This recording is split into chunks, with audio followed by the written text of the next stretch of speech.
Hey, Cougar family. Welcome to Season 1 of the CougsFirst podcast, your one-stop business network, a podcast all about life, business, and the best college in the world, Washington State University.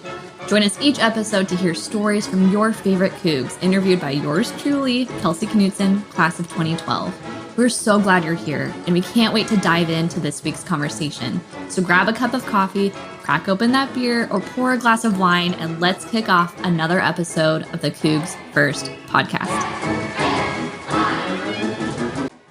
Cougar family, I am so honored today to be joined by Jack Thompson, aka the Throwin Samoan, who played football back in the 70s, a little while ago, but has been so connected to the Cougar family for many years.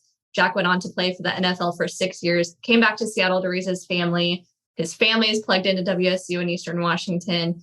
He's also going on to be a fantastic businessman. But Jack, what I love most about you is your heart for people, and specifically for the WSU family.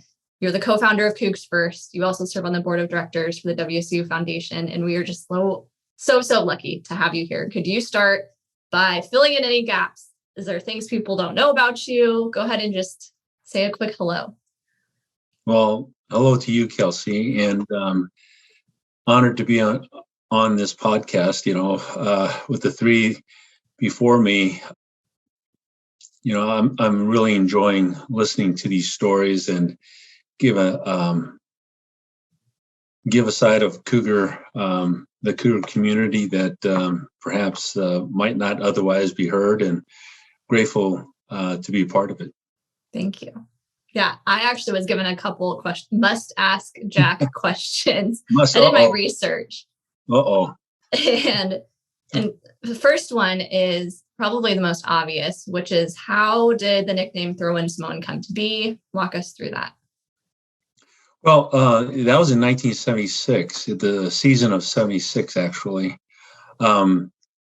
It was given to me by a writer in Spokane, the Spokesman Review, sports beat writer, Harry Misseldine, the famous Harry Misseldine, good man. And he was a fun guy to be around. He was an old school, sports writer. And it was, I believe, the game against Wisconsin, our third game that year. We played 3 away games in a row. It was away to Kansas, then in Minnesota, and then in Wisconsin. And going into the game against Wisconsin, that's the first time I ever saw the moniker Throwin Samoan. It was in the front page of the Wisconsin sports page. But I guess it was an article written in Spokane by Harry, and he was the one that gave that to me. So and it stuck. Actually, it didn't really stick until I asked my dad, because there are other nicknames that came along and, shall we say, fell short of the mark. And my dad, I got home after that game, and I told him, hey, there was this nickname that came out, the Throwin Samoan. And what do you think about that, Dad? My dad, he was a funny guy. And he goes, well, are you Samoan? I said, oh, yeah. He says, you proud of being a Samoan? I said, come on, Dad, give me a break. And he goes, throwing, that's what you do as a quarterback, right? I said, yeah. He says, I like it. And so he busted, and it stuck. Yeah. I remember talking to Harry, and he is such a funny guy. And I said, hey, Harry, I just want you to know that my dad liked that nickname. He goes, good. I was afraid that either you or somebody wasn't, you weren't going to like it. And I said, well, it's kind of grown on me, and it's stuck ever since. Yeah, I love that. And we should probably rewind a bit, which is, how did you get the starting job as quarterback for WSU? Well, that's a story that the more I think about it, I've told that story a few times over the years, and I've told it to, a room of athletes. And then I got to thinking, I don't know if this is something that coaches want me to tell, but it is what it is. And so I told you the third game was against Wisconsin. Uh-huh. The second game of the year was against Minnesota. It was in Minnesota, and our first string quarterback, during the first drive, something happened. I think something happened with his helmet. Something broke loose, and the universal sign for "I got to come out for a play" was you tap your helmet, and he's running off the sidelines, and I'm looking at him, and I'm looking at the second string quarterback, and he wasn't paying attention, and I had my helmet in my, I had my helmet on. I said, "Oh, what the heck!" So I ran in, and as I was running in, and we're passing, I was passing the first string quarterback, and he says, "What are you doing?" I said, "What do you think I'm doing?" And as I was running in, I'm thinking, "Whoa." I really stepped in it this time, because I could hear it behind me as I was running away from the sidelines. Our head coach was going ballistic. He was yelling, "What's he doing?" And he was saying a bunch of other things that only happens on a football field, if you know what I mean. And so I get into the huddle, and everyone looked at me and they asked the question, "What are you doing in here?" I wasn't supposed to be there, right? And I remembered something that my high school coach once told me. I think I was a sophomore in high school, and I was a starter then. And he goes, "If you ever find yourself in a position where you don't know what you're doing, and you're kind of you're thinking of things to do or how to act, the only thing I could tell you is got to fake it." Because when you're in a huddle, you're with 10 other guys who are looking to you as the leader in the huddle. So you better fake it.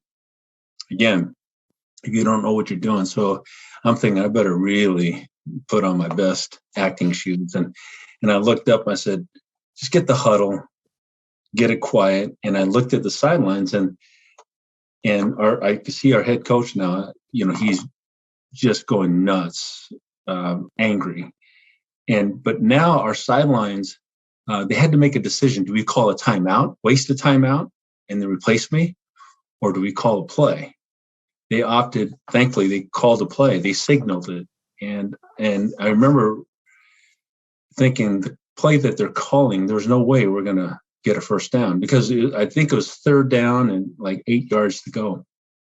And when I went in, I stepped in the huddle and I called the play. It was a running play. And as I broke the huddle and I was going up to the line of scrimmage, and I'm thinking, I'm toast.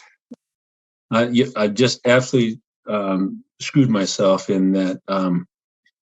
Perhaps I shouldn't have done what I did. And as I was walking up to the line of scrimmage, my wide receiver, Brian Kelly, runs right in front of me. He goes, "I dare you to throw the ball." And I'm thinking, we're not going to get a first down. I'm in trouble. And what the heck? So I audibilized and I changed the play, and I hit Brian Kelly on a slant, and we got a first down. And so our first string quarterback goes running in, I'm running out, and he goes, "Your ass is grass."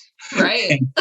So I get to the sidelines, and it was. And our coach said, when we get in the locker room, this is my memory of it now, okay? This is my truth. And I said, "Oh, wow, I really stepped in it." And the coach comes over to me, head coach, and says, "When we get in the locker room, you take that uniform off, because you'll never play for me." I didn't realize I stepped in it that much. I thought maybe, it'll be something else, but to be kicked off the team was a whole nother deal. And I immediately flashed up to my dad. I think I just lost my scholarship. That was what was going on in my mind. And so halftime comes, and we're running into the locker room, and I'm just really bummed out. I go in the locker room, and I'm taking my uniform off, and our offensive coordinator, Bob Leahy, comes up to me. He goes, "I want to ask you a very simple question. If I start you in the second half," and I had to stop him. I say, Coach, I don't know if but I got kicked. He said, "Shut up, answer the question that I'm going to ask you. If I put you in, it's something to the, like, will you wet the bed, or will you just lose it if we start you the second half?" And I said, I'm ready, Coach. And he says, "Put your uniform back on." And he went and advocated for me enough to get my scholarship back, at least for the second half. And I went and started the second half, and that's how I got my starting job.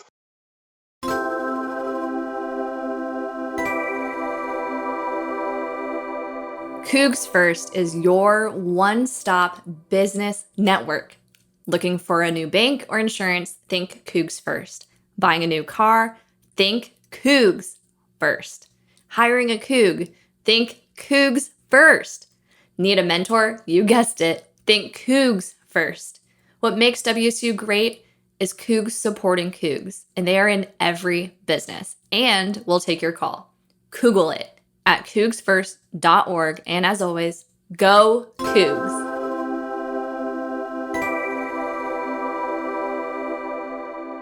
Now, that third game against Wisconsin, where I got the Throwin Samoan, was really funny because I was still the third string quarterback on the depth chart that whole week. And still, Harry Missildine felt like he wanted to prop me up. And no one knew that I was going to play again that third game, but he still ran a story on me. It was, like I said, it was on the front page of the sports section with my picture on it. And, in that Wisconsin game in Madison, after the first drive, Coach Leahy said, "Get in there."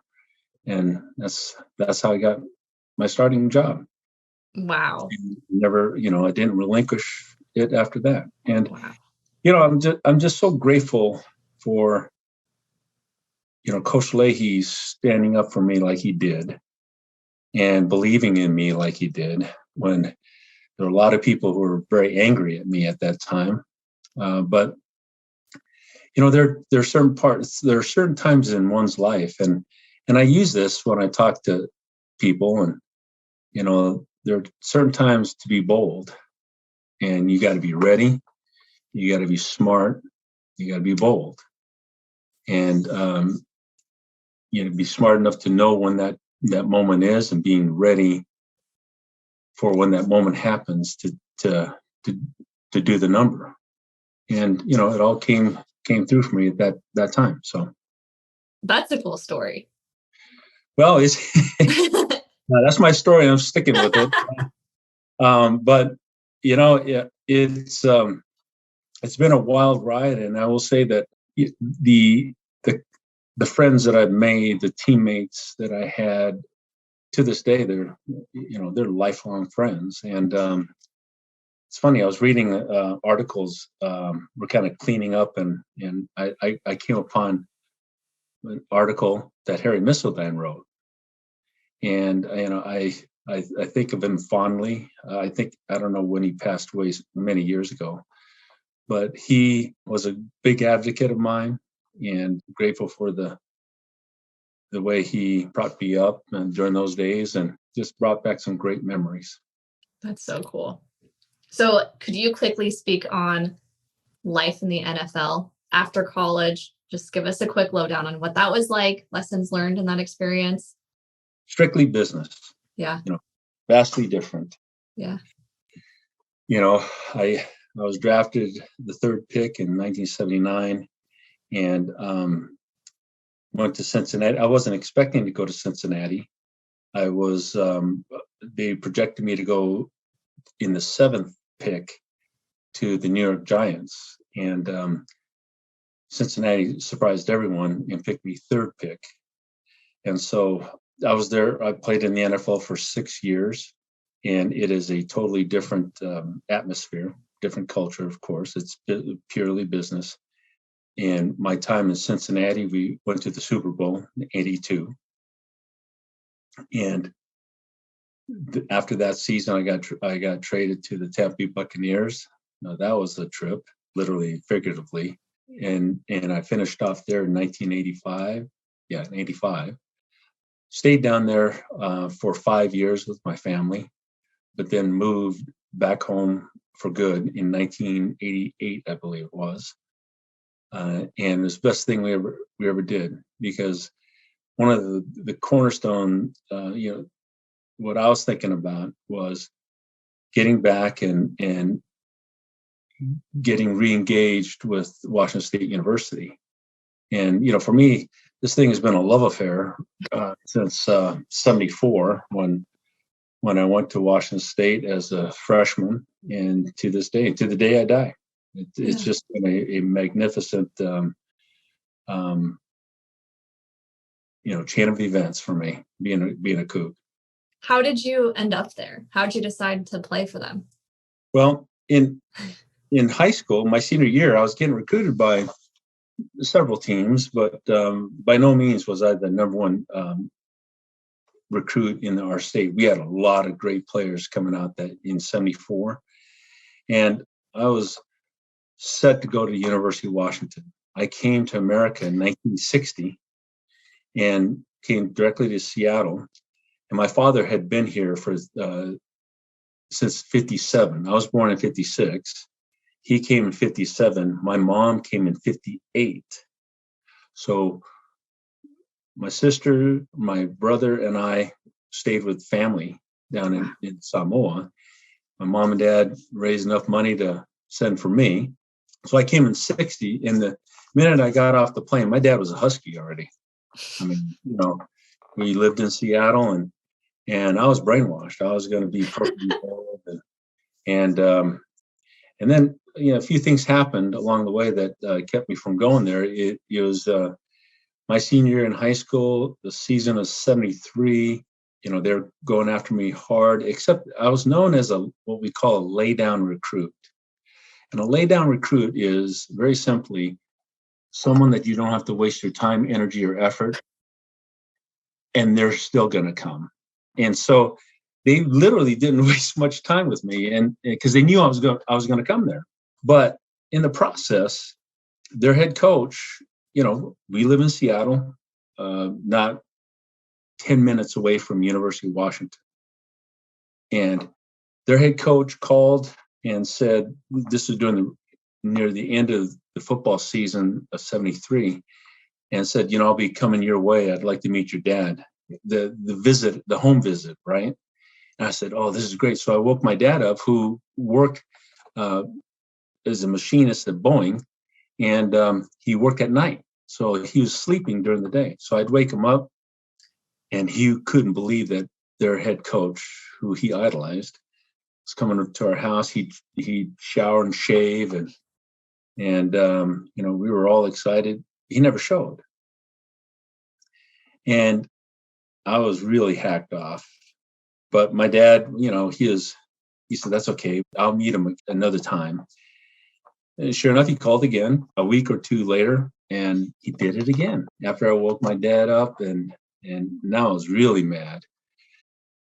But as the recruiting season went on, my dad still wanted me to take my visit, my official visit. He said, you never know, you might change your mind.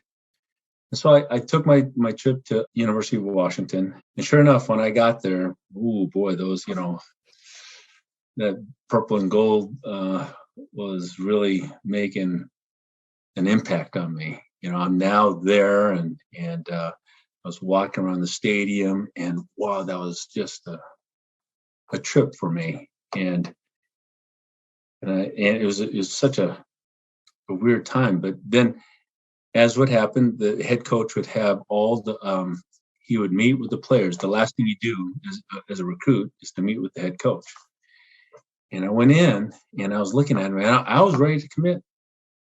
And he said, well, you ready to put on your purple and gold jersey, and I looked at him, and I looked at him, and it wasn't like I was being very macho or anything like that, but I just realized I can't play for this guy. And I said, Coach, I would be coming here, but I can't. And he kind of looked at me, and he was a really intimidating dude. Coach Owens was his name. And I couldn't believe I'm talking like this to him. And he just said, what are you talking about? And I said, I told him, you could have done anything to me, I'd be here. But when you did that to my mom and dad, especially my dad, I just can't do it. And he told me, get the hell out of my office. And I said, gladly. Wow. But anyway, and so it came down to Oregon and Washington State.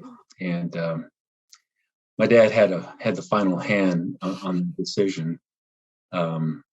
He basically said to me, "What do you want to be, a duck or a cougar?" I said, "Never mind. I get it." My dad was a simple man, but very wise, and he knew me through and through. And I said, "Never mind, Dad. I'm going to be a Coug." He says, "Good choice." And anyway, really quickly, when I took my trip to WSU, didn't go really well. When I got there, I was assigned. The coach that had me as the coach on record was Coach Price, Mike Price, and he was really excited to have me in Pullman, and he says, I got the right guy to be your host. I'm not going to say his name because that's not what it's all about. But Coach Price thought this guy was going to show me a great time, and so he dropped me off at the Cub. That's where the hotel was. There was a hotel at the Cub, and that's where the recruits stayed. And he looks back and he says, "Well, John, what time you want to pick Jack up?" And John, circled his eyes. He rolled his eyes rather, and he says, "Just be here at 6:45, and we'll go out to dinner." And so Coach Price and that player took off. He's a freshman, right? And so, okay, I'll be out front at 6:45. Well, I was out front 6:45. John never shows. 7:00 came, he never shows. And so I'm thinking, well, I just got stood up, and I just walked the campus. I literally just walked the campus, and I must have had a lost, look on my face, because half a dozen students said, "Can we help you? Are you looking for something?" And I just remember thinking, yeah, they're nice people here. And a couple would say, if you're just visiting here, you should, walk down to the Bryan Hall or Bryan Auditorium and go to the clock, go to the library. And so that's what I did. I just walked the campus. And the next morning, Coach Price picked me up and he goes, "So how'd it go last night? I'm sure you had a great time." I said, "I had a great time." He goes, where did John take you?" I said, "Well, John never showed." And he was mortified. And he was thinking for sure I wasn't going to come to WSU. On the contrary, I said, "I'm coming, Coach. I like this place. I like the people, and it was just a great experience." But it's been that way for 50 years almost. Yeah. 50 years. Oh my gosh. Yeah. But again, it's a generational thing. Your experiences. You're way younger than I am. It's the same thing. You still have the same feelings when you go back, right? Yeah. But that's what it was for me when I was there. And the same experience with students, looking and acting the same way, genuine care and concern for those who have a lost look on their face. I was that person too. So, and nothing's changed, Yeah. just a year. But it just makes our place. That's what makes our place different and special.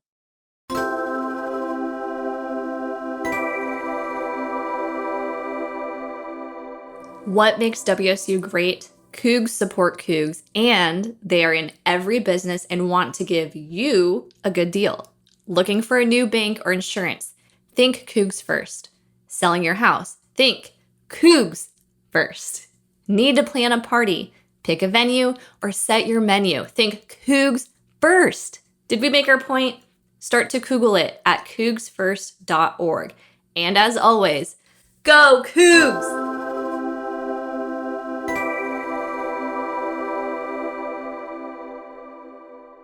Yeah, I completely agree. Where's the most random place you've gotten to go Cougs from?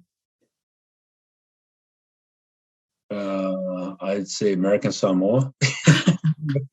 I suppose it's not too random because there are a lot of Cougs, down in the islands. And I've been to France, but I don't recall getting a go Cougs there. But there are a lot of people, and this, who get go Cougs in the most bizarre places in the world. So, I love our Cougs. I agree. Which is why you probably helped start CougsFirst. If you listen to past episode, I want to say it's 2 with Glenn O. He was also part of the beginning days. Yep. So from your perspective, your vantage point, could you quickly explain kind of your why behind it? Well, Glenn and I, we go way back, but I've known Glenn to always be the most passionate Coug I know, practically, and I believe we were talking about something along those lines before we actually got together, and I called him, and I don't know whose idea it was, but we had a meeting of 6 people. It was me, Gleno, Rob Tobick, his partner, Paul Dent, and Kyle Bosler, the kicker, MVP of the Holiday Bowl. Kyle and I worked together at Sterling Bank, and Mike Bernard. Those are the 6 people we first got together. And for me, what really cemented a channeled energy towards something like this for me was when in 2009, my son Tony was playing for the Cougs, and they played in LA at the Coliseum. I've never been to the Coliseum as a spectator. So I was walking around the perimeter of the Coliseum, and the Trojan business people had exhibits all around the Coliseum, and I'm thinking these guys are passionate about their support of the Trojans and the businesses coming together. And I came back and I shared that experience with Gleno. And then I remember I was looking for a particular car. That was in 2009. And I'm thinking, you know what? I got to find a Cougar owned and managed Ford dealership. I was looking for a Ford Flex, to be exact. And no one could help me. I called the AD at the time and I couldn't get anything. So I was just driving around Pullman, and I came upon Jess Ford. Walked in their lobby, and they have all these Cougar, signs up, and I'm thinking, well, these guys are Cougs. And I said, I'd like to buy my car here. And for me, that's what kind of cemented it. The experience down at USC, my whole thing about finding a car. I hated the thought of possibly giving, $45,000 to a Husky-owned dealership. I live in Seattle, right? Yeah, and yeah. There's a Husky-owned dealership out here, and so I wanted to be sure. So I shared that experience with Gleno, and he had his own experiences, and And we all got together. We said, let's do this. The rest is history. Yeah, the rest is history. And it's been a real, such a great experience. We have a phenomenal board. We finally been able to hire an executive director in Tony Poston. Boy, we lucked out in getting him because he's the real deal. He's going to help take our organization to another level. Yeah. I think that's amazing. And we probably have done a massive disservice to the audience, which is we didn't even tell people about your business. So it's okay. I mean, that's not where we were headed today, but I'd love if you could just quickly explain what you do and why that also is beneficial for you to be, as a business, to be a part of CougsFirst. Well, that's a simple story. I mean, I'm a branch manager partner for Cross Country Mortgage, and it's the business model is very similar to, it's like a franchise model, right? And I have two partners, Mike Marthaler and Dan Sargent, and we run 5 branches, 4 in the Puget Sound area, and we have 1 in Spokane. And so for us, our experience with CougsFirst, we have an affinity program for CougsFirst members. And on an annual basis, about 30% of our business comes generated from CougsFirst, our relationships with CougsFirst. And it's been extremely successful for our business. And needless to say, we have several Cougs loan officers. We have a loan officer in Spokane, and Joe Walker. He's a big Coug. Matthew Lord here in the Seattle area. Kelly Hintz, who happens to live in Arizona, but he works remotely and is a tremendous loan officer. And so our experience, our relationship with Washington State University has been a very fruitful source of business for my mortgage company. And by the way, Cross Country Mortgage, our headquarters are in Cleveland, Ohio, and our company has around 2,300 loan officers nationwide. So we loan in every state of the country. I opened up a branch in Honolulu, so it's tough business. I have to go to Hawaii at least 3 or 4 times a year to help build their business in Hawaii. So we've done really well, and a large part of our success is due directly to our relationships with CougsFirst. Yeah, I wanted to shed light on that because I think it's important for people to hear the heart behind what CougsFirst is doing, but also that it works if you plug in and you make those connections in the community. Kelsey, it has to be intentional in terms of, yes. We really encourage that, and I know you've heard the saying, when you're looking to purchase a product or service or hire someone, think CougsFirst. And we ask people, if you're a Coug, really think about that. We're not asking you to give business to a Coug for the sake of giving business. No, give us an opportunity to earn your business. So, if you're looking to build a home, try to source out a Cougar contractor, and then give that person an opportunity, like I said, to earn your business. And you'll find that Cougs love working with Cougs, and we go the extra mile for each other. Yeah, I completely agree. Okay, Jack, it's time for the rapid fire questions. Are you ready? As best as I'll ever be, I guess. Okay. I ask audience, just as a reminder, I ask these same 3 questions to every guest. And it's been really fun to hear the variety of answers. So question number 1 is, Jack, if we could go have a drink right now in Pullman, where would we go? That's Coug. Yeah, I said the same thing. I think you're going to that's going to be like an 80%er, right? No, I believe Tony and Kurt gave different answers. No kidding. Yeah, just saying. Okay, well, that's kind of a no-brainer. That's That's the original. Okay, number 2.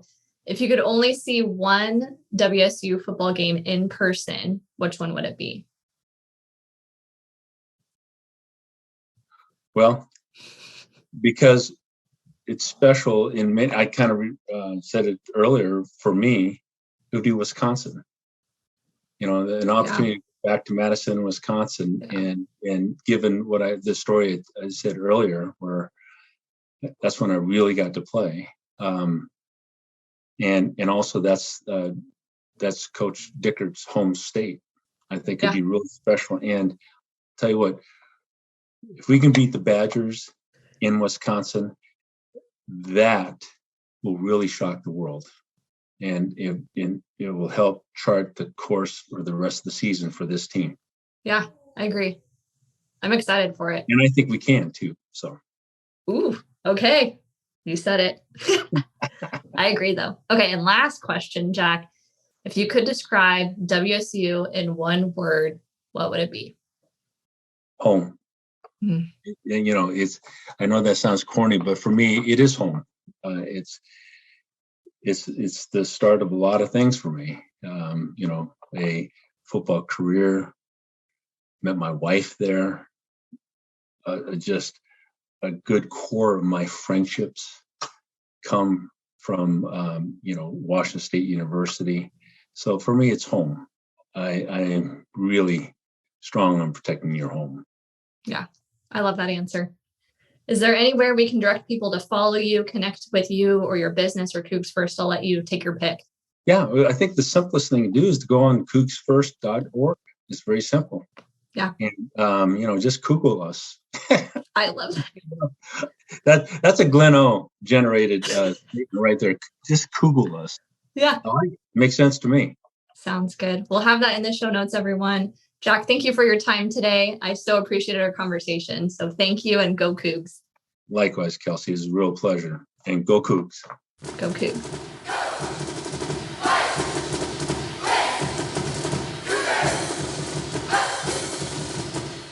And that's a wrap.